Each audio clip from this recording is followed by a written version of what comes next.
Shalom à tous et que la grâce et la bénédiction de l'Éternel soient sur votre vie partout où vous vous trouvez dans le monde entier. Que vous soyez en Afrique, en Asie, en Europe, aux États-Unis, en Amérique, que Dieu vous bénisse. Vous savez, il y a quelque chose souvent qui me fait rire.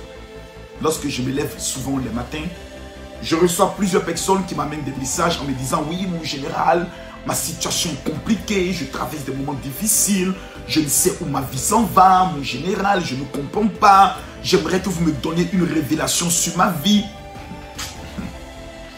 Souvent, je suis assis et je me demande est-ce que ces personnes-là sont des personnes conscientes? Et la majorité des personnes sont des chrétiens. Et quand tu lui dis, oui, ça me fait 20 ans de vie chrétienne, moi ça me fait 5 ans que je vais à l'église, moi je suis musulman, je respecte toutes les prières et autres, je vais vous dire une vérité que vous devez comprendre. Jésus lui-même dit une parole qui a changé ma vie. Voyez-vous, ce n'est pas la prière d'un homme de Dieu qui a bouleversé ma vie. C'est la rencontre d'un homme de Dieu capable de me dire la vérité qui a bouleversé toute mon existence. Voyez-vous, Jésus dit, le royaume de Dieu est forcé. Seuls les violents s'en emparent. Je me suis assis et j'ai réfléchi à 2 reprises. Qu'est-ce que Jésus voulait dire lorsqu'il me ramène dans le livre de Josué? Il dit à Josué, fortifie-toi et prends courage, car c'est toi qui feras entrer ce peuple dans la terre promise. Dieu n'a pas dit c'est moi qui ferai entrer le peuple. Il dit c'est toi. Voyez-vous, lorsque vous voulez atteindre la réussite, lorsque vous voulez prendre le soin de marquer votre génération, parce qu'il y a des personnes qui veulent marquer les générations et il y a des personnes qui veulent accompagner les autres. Moi, j'ai pris la résolution la plus ferme de marquer ma génération. Raison pour laquelle toutes les personnes qui partageront cette vidéo à tous leurs contacts WhatsApp, dans tous les groupes WhatsApp, que la grâce et la faveur vous localisent dans le nom de Jésus. Fortifie-toi et prends courage. Seuls les violents s'en emparent. Le monde que vous voyez est un monde qui appartient aux violents. En allant plus loin, l'un des plus grands apôtres de la Bible a fait sortir une révélation très dangereuse qui a aussi bouleversé ma vie. Il dit, la création tout entière soupire et attend avec un ardent désir la révélation des fils de Dieu.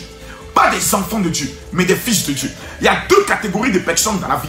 Il y a des enfants qui tous les 16 heures vont rencontrer maman, je vais manger à loco, qui vont rencontrer maman, je vais nuiter là. Et il y a des fils qui est assis et qui réfléchit sur comment donner un nom à son père, comment donner un nom à sa mère, comment permettre à ce que le nom de sa famille puisse bouleverser le monde. C'est à ces personnes que je m'adresse aujourd'hui. Vous voulez marquer votre temps, vous voulez marquer votre génération, faites partie de la race des moudjahidines, des kamikazes, de la race de ceux qui dans les têtes, lorsqu'ils se lèvent le matin, ils se disent, je dois me battre. Lorsqu'une semaine commence, il y a ceux qui s'attendent au miracle de Dieu. Il y a ceux qui s'attendent au secours de l'Éternel. Voici les prières préférées. Je lève les yeux vers la montagne. D'où me viendra le secours? Le secours me vient de l'Éternel qui a fait le ciel et la terre. Beaucoup sont morts dedans.